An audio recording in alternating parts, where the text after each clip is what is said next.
Okay, let's talk about whether or not you need a feasibility study or a business plan.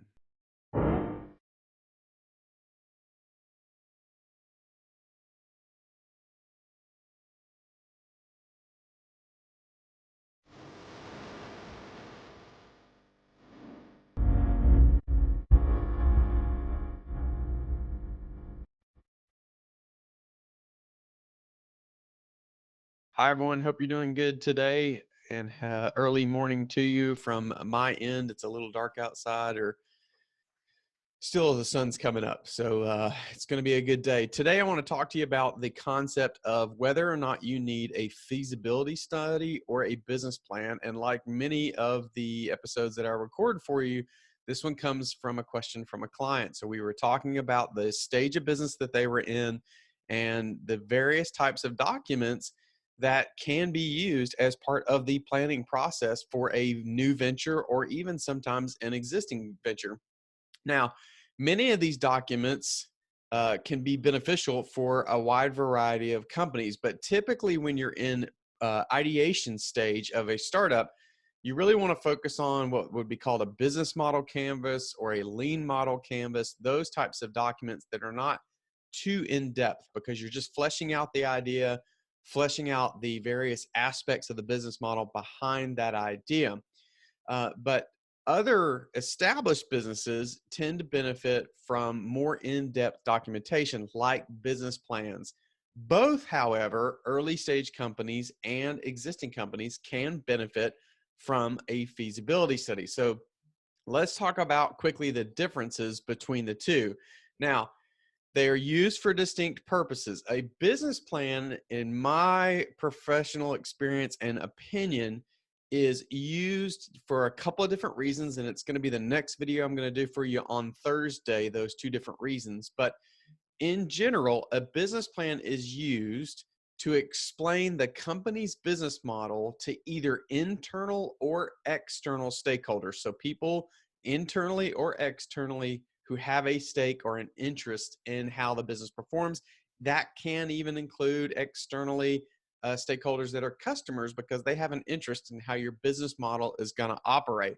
So a business plan is a little bit of a larger document. Sometimes we see 25 to 50 pages, and it's sort of laying out how the model is going to work. It covers things like the product or service that you're going to offer, how you're going to market your business into the marketplace, who the competitors are, how you're going to price things, what each person's role on the team might be, because there's a section where you're talking about your team, much like you do on a pitch deck. So a business plan covers a lot of ground and sort of lays out the operating model of the business. And it can be, as you're going to find out Thursday, can be used for seeking funding.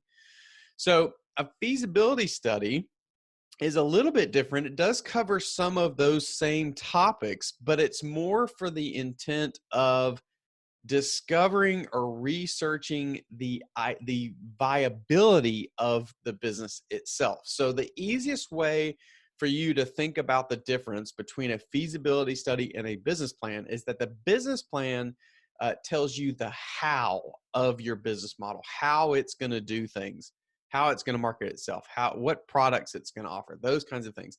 A feasibility study typically comes before a business plan and answers the if, right? So if I were to do this, how viable is my business model? How viable is my product?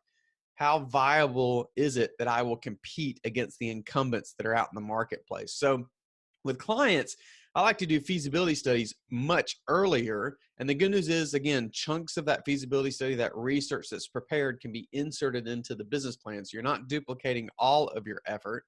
But a feasibility study is really, really important early on to help, sort of protect yourself from spending thousands upon tens of thousands of dollars on a new business idea when it wasn't really viable in the first place. It's also a little bit shorter than a business plan. So you might see 10 to 12 pages of research, and you're not writing this, doctoral thesis document just to get an idea if the business is viable.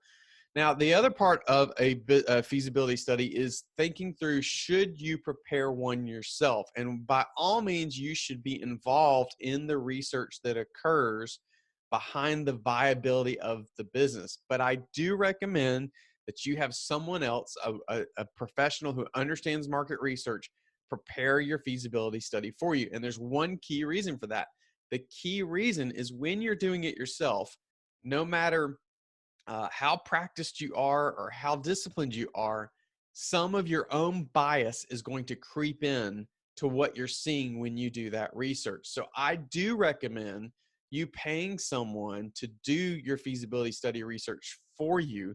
It's going to cost you a little bit of money, but the good news is that amount of money is much less than the thousands upon tens or even sometimes hundreds of thousands of dollars you would spend spinning up your business model and trying to get it going when it wasn't viable in the first place. So remember, feasibility studies is more of the if, is it a valid idea and can I pull this off? The business plan ends up being the how you're going to do it once you've got past this idea of validity and if the idea stands to measure. I hope that information helps. Until next time, hope you find your voice. Have a great day.